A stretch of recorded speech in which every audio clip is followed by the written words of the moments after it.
uno ka rin kagaga ka? Si Gretchen, saan na ngayon si Gretchen Pulido? Is she with GMA now? Di ba nag-file ng kaso si Gretchen Pulido before nga sexually abuse siya sa mga higher-ups and you knew it? Alam mo na, nga mga manyakis, mga taga-ABS, CBN, pag hindi tinupa ang mga titi nila, hindi maglakad at hindi sa tataas, hindi ka sa success. Diyan sa ABS-CBN, you keep your mouth shut. Wala ka rin sa moral as in Dangsi. You are not really a true-blooded journalist that exposes fucking darkness and every fucking crevices in that fucking station. Numero uno ka man. And every fucking crevice of the station, there lies fucking darkness that you do not want to expose. Says Gretchen Pulido, a friend of yours, a colleague. She demanded justice and you were supposed to be a witness. You denied fucking justice for Gretchen. Na ilang beses sa ginluok-luok o ginawakan ang mga suso niya. Ibalik na. Hindi mo gani sa kinampihan na kapwa mo babae. Ano? Anong nangyari sa inyo? Anong nangyari sa ABS-CBN? Because Tatay Digong knew. That was a fucking, you motherfuckers, you buried the truth. In that fucking station, you buried a lot of things. You buried truth, you buried original talents, you buried people who had something to say. Ang mga mukha nyo lang kuno bilang pakuno-kuno ka mo, journalist, pinilalaban ng mga ganito, yuta. Mismo mga kasamahan nyo dyan ng mga agrabyado, hindi nyo ganin na paglaban. Guys, send me the link please of that interview. I couldn't find it. Ang ICC.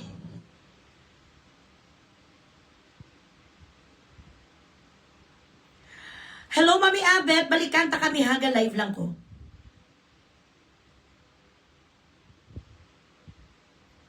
Nag-a-asher-asher ka malang noon sa Cultural Center of the Philippines. Anong tinapos? Isang gagagagaya man. Sandali lang.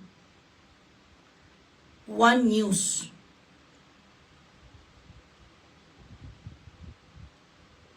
Mas madami pa ni kaning followers ko ni kaysa sa One News niyo. Duging pahiya, yabla si Jimmy Bondok. I'd just like to point out, because he was running in the stairs and, even tripped. They were trying to serve the warrant on him. No, they were not. They were not in possession of the warrant. Then they admitted ka! that. In fact, Melvin Matibag said to Cayetano that we will give it to you. And then sabi niya, hindi sa Tuesday na lang. And then Ikagait na ano ni Saman. Watch her. I'd like to point out, because he was running in the stairs. Oh my God. This is, ano to siya? She was doing this on purpose. She was provoking him. She was doing everything to insinuate something that would provoke Attorney Jimmy Bondok. She knew what she was doing. Ang laro mo dito, sis, tanga-tangahan. Naglaro ka dito ng kabububuan and then you were smirking. Is that how you fucking handle a fucking interview? Is that how you entertain, and this is how you treat guests after you invite them to grace your invitation to be in your show? You were smirking like a bilat sing Iloy. Tingnan niyo ba lang mukha niya? Hold on. Dagdagan ang stars comedy cash, hindi puta. They were. I'd Look just at her. like to point out, because he was running in the stairs and, even tripped. They were trying to serve the warrant on him. No, they were not. They were not in possession of the warrant. Then they admitted that. In fact, Melvin Matibag said to Cayetano that we will give it to you. And then sabi niya, hindi sa Tuesday na lang. And then next time na lang. And then next time na lang. They did not serve as a warrant, no? So, until okay. But if we'll be arguing till tomorrow. But just but that's very important. No. What is important is why Senator Bato left the supposed protective custody of the Senate to go missing. Yun po yung issue. Ba't hindi po niya harapin? Harapin niya ang ano, sis! Harapin ni Bato ang ano, sis! Wala siya sang krimen sa Pilipinas! So what you're trying to say is that the sovereignty of the Philippines is gone with the wind. What you're trying to say is a four-star general who dedicated his life in the fucking mountain of Sarangani, in the fucking mountain of Sierra Madre, went to the fucking drain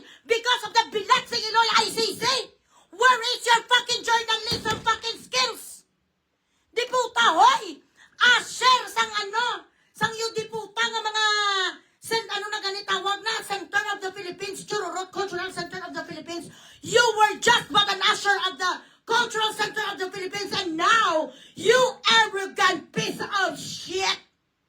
Sasabihin mo, bakit siya umalis doon sa custody? Protective custody ng Senate because it's not a wanted person in our fucking country. That is the only fucking reason. Tayong dalawa ang magbalik taktakan kasi parehos na nga duwa nga broadcaster. Pareho tayong pinag-aralan. Mas matalino pa ko sa'yo. He is not a wanted person per se.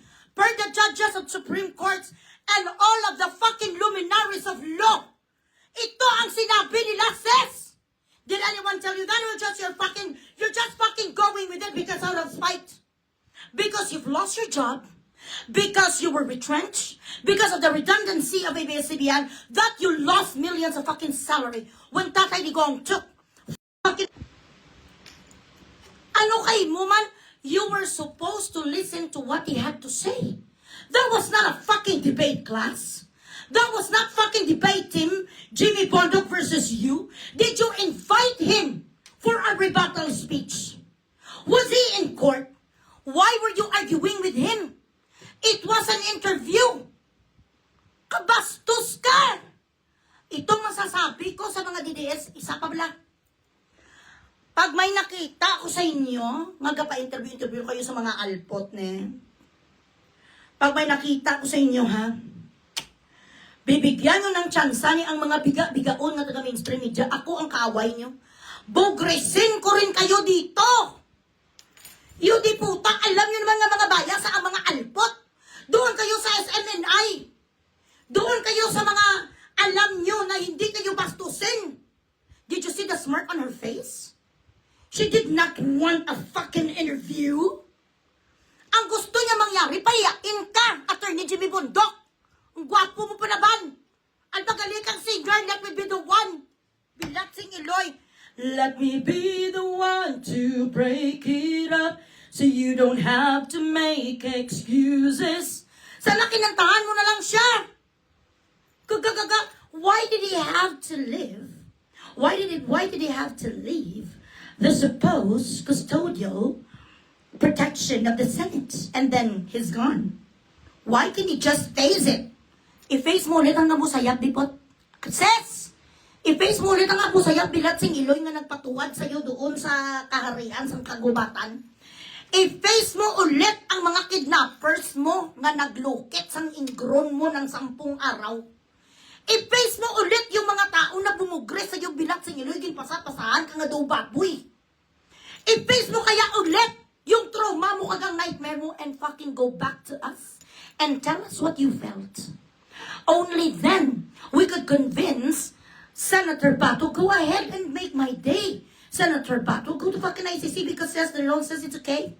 It's okay to face your kidnappers because you're not going to feel anything. You're just gonna be, you're gonna feel good about it, you know, facing something, facing a fucking warrant that did not even come from fucking Supreme Court. Unahan mo, bumalik ka doon sa mga abusayap, hanapin mo ang naglukit sang tinggil mo, kag naglukit sang ingron mo, ang lahat na kumagat sa mga suso mo, itubagon mo sila ulit, please. Face your nightmare again, last 2008, and then go back to us and tell us how you felt. Maybe Senator Pablo is going to convince na i-face niya na lang ang mga ihudi-puta nga ICC even though that this fucking piece of shit country does not have a power over us. A journalist should know better. Sometimes journalists, that you are better than lawyers when you do your fucking debate, when you do your fucking statements because you do your fucking reviews all the time. In order for you to disseminate information, you have to study. You have to make sure that what you're saying is true and it is in connection with whatever topic that you have on the fucking table. Hindi mo alam? Nga wala si Senator Bato sang waran ay ala gaga. They were there to kidnap him. Not to fucking sa ano nga waran ang isa nila Bilatsing Iloy. Ang titi nga supot ni Trillanes nga 1.7 inches. Ito ang ginapanggalaiti ko Bilatsing Iloy.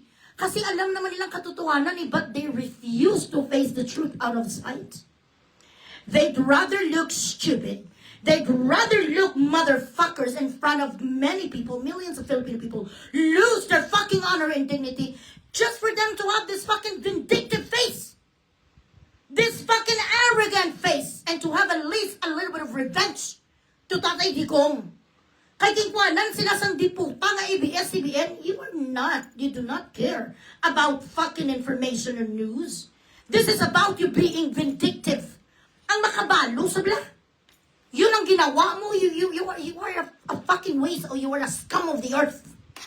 Fucking waste of time. Bilat singiloy. Share the live, share the live. Ang mga stars yung dagdagan nyo naman, grabe na ding mga talumpate ko. Pero, Nagla-live pa ako, Mars. Text lang. Pa-Gcash muna kayo dyan.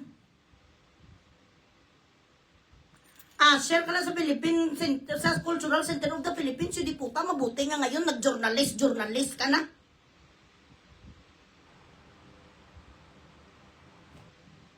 Kulya lang papampam.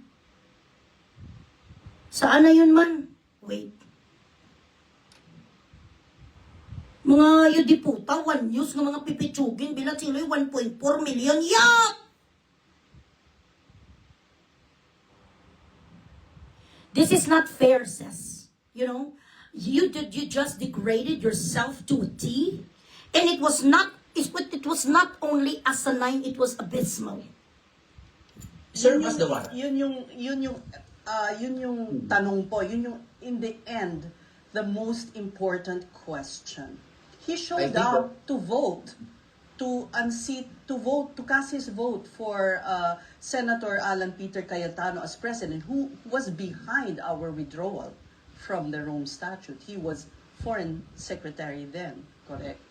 And then to go missing after, it seems it's unbecoming, to say the least.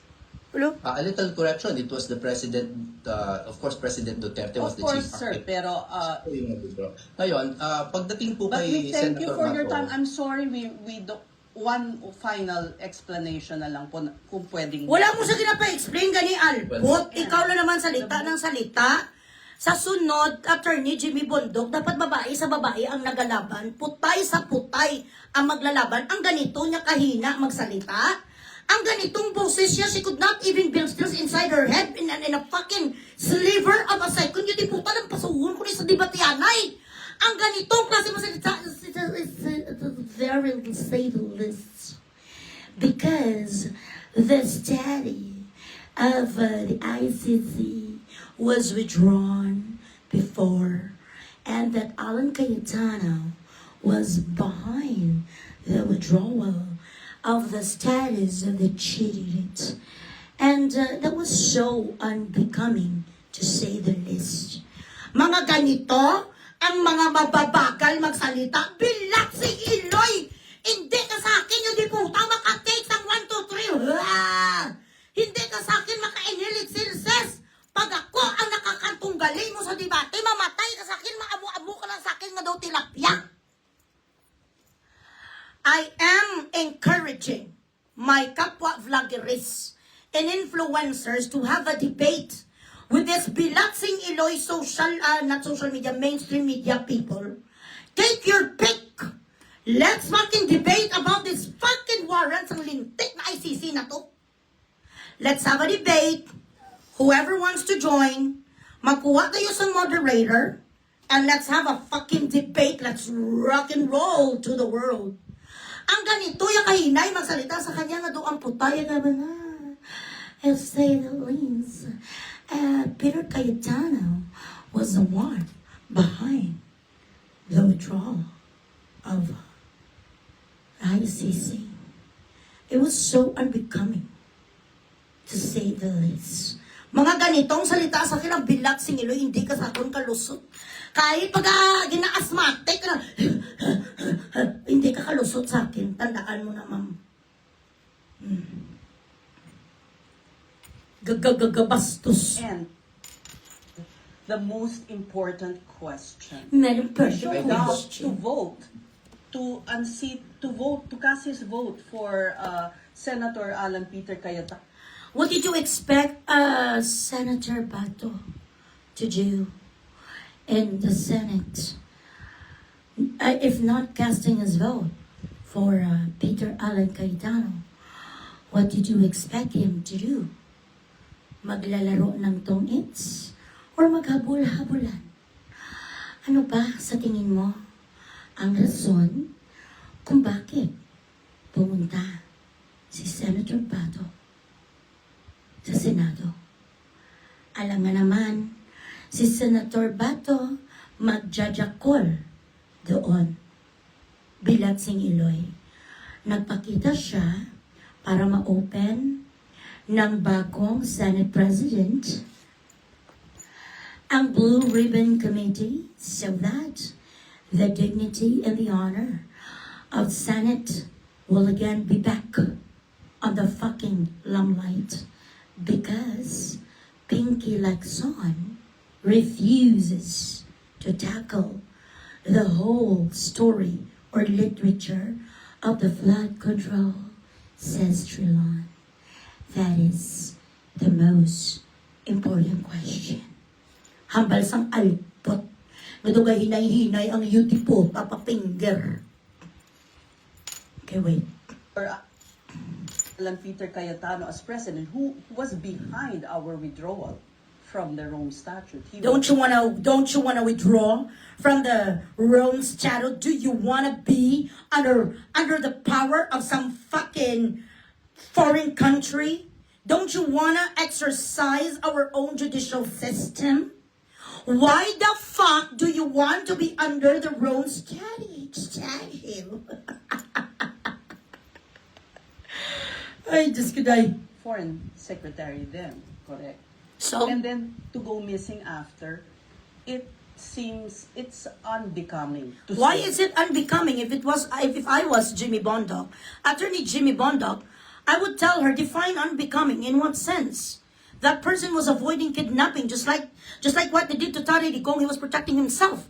Because technically speaking, he did not do any crime in the Philippines. No warrant has been issued from any courts of the Philippines. And according to our Article Churut of our Philippine Constitution, no man is mandated to accept any warrant from any foreign country unless it has been checked, modified, reviewed by our own judicial system. So when you say says unbecoming, I don't know exactly what you mean by that.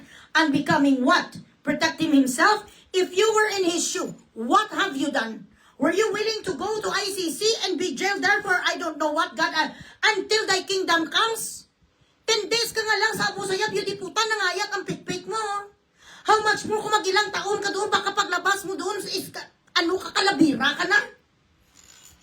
Dapat ginabalik ang question sa kanila. A little correction, it was the President, of course, President Duterte was Of the course, chief sir, architect. pero Yung nag-withdraw. Ngayon, It was Duterte it was President Duterte who withdrew from the ICC, not Alan Cayetano. Naagaga ni, says naagaga siya buka. Are you on drugs? But we kay thank you Senator for your Bato. time. I'm sorry we And then she cuts him want off. Final explanation na lang po kung pwedeng maikli na lamang. Well, we are just waiting for the government authorities to serve us personal service po nung warrant. And also, Paano we po are kung wala na nga, missing na nga si Senator, paano isa-serve? that is the purpose of the lawyers, ma'am. We are his Paano isi-serve? Katulad din sa pagginagawa ng mga ihudi putang ng mga NBI. Alam naman nila ang mga tao wala sa Pilipinas, katulad ni Bugres. Bakit sila nagsiserve ng sapina? That is in order for them to implement and to make their fucking job work. Alam nga naman, hindi sila mag-serve bilatsing Iloy sa mga sapina. Eh, yun nga ang job nila, sis. Ano naman ngayon what is the use of them sitting in that fucking behind the desk as an NBI or Supreme Court or judicial system of the Philippines if they are not going to type our warrant of arrest and subpoena? Ha? Dapat talaga ilabas sila yan for the record. Do you understand what we mean by for the record? Kailangan talagang ilabas sila, otherwise it would not be in existence. The very reason, even if a person being accused of a crime, an alleged crime is not in the country, just like a lot of people, including myself that has been accused of cyber libel, even if we're not in the country, they have to issue a subpoena. And if you want to have someone to defend you and to practice your rights as a Filipino citizen in your absence, you have to take somebody or hire a lawyer to defend you. That is the work of a solicitor. Paano ba si Bulaso? Di maanubi si Bato, be? Bilat si Inoy si Bato. Pakita ka to Bato sa bang. Senador, gapanginet si Sis Trilon. Hindi masyad ang waran kung hindi ka mapakita, Senator. Shout out, Senator Bato, nagapanginit si Sis. Kailangan magpakita kay bakit paano ma-serve, Senator Bato? Ang waran mo kung hindi ka lalabas.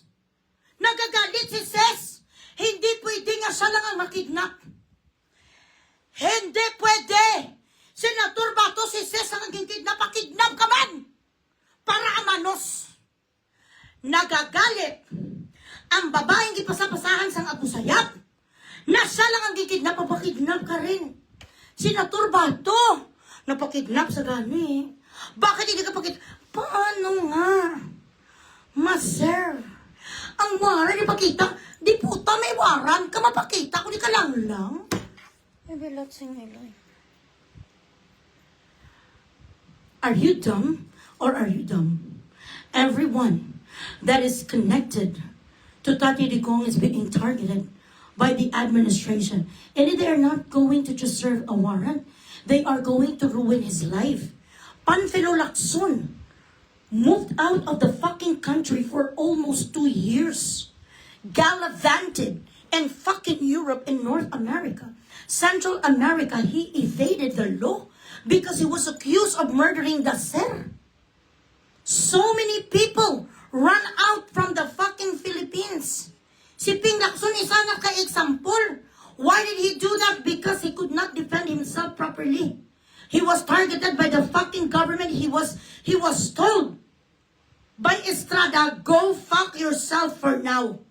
Magpalayo-layo ka muna. He was missing for 1 year and a half. Look where he is right now. Hindi siya umuwi because that is the clever thing to do. Ano kagago ka may tangki digira sa harapan mo bilang sa iloy susulong kung di kagaga? Bato knows even if he has 1 gazillion solicitors ready to defend him, he's not going to fucking win. He is fighting against he is the fucking David. He's fighting Goliath and he does not have his own bato yet. Bilat sing iloy na para pa ng administrasyon. You have to be wise, you have to be clever. Choosing fucking battles is number 1 thing you should do. You do not just fucking go there without fucking contingency plan. Ano kay mo kay stupida bilat sing iloy? Yan, kung bakit nakidnap ka noon kasi hindi ka nag-iisip. Wala ka sa contingency plan in the event that we are going to lose track of time. In the event that we are going to get caught, what would be our contingency plan? Mag-transform na lang tayo dito, ipot-ipot or grasshopper. Kaya ka nakidnap eh. Kasi why ka plano? Sinuway mo ang ABS-CBN that you're not supposed to be reporting out there when it was fucking too dangerous. And they did not have a fucking choice but to pay your fucking ransom. Otherwise, ABS-CBN is going to be crucified by the public. Kaya ka nakidnap, kag nalaspag doon, dahil ikaw hindi gagamit sa utak mo. Ang date lang noon ang ginagawa mo ng kulihiyala ka sa mga iba't ibang mga kwan, iba't ibang mga lalaki, ito papampam ka nga papampam. Ambitious ha. My gosh. Pero, yes, but we don't know that yet, right? Yes. Thank you so much, Connie Pino. I love you. Ang pastasyo dyan, guys, nga pa-Gcash nyo.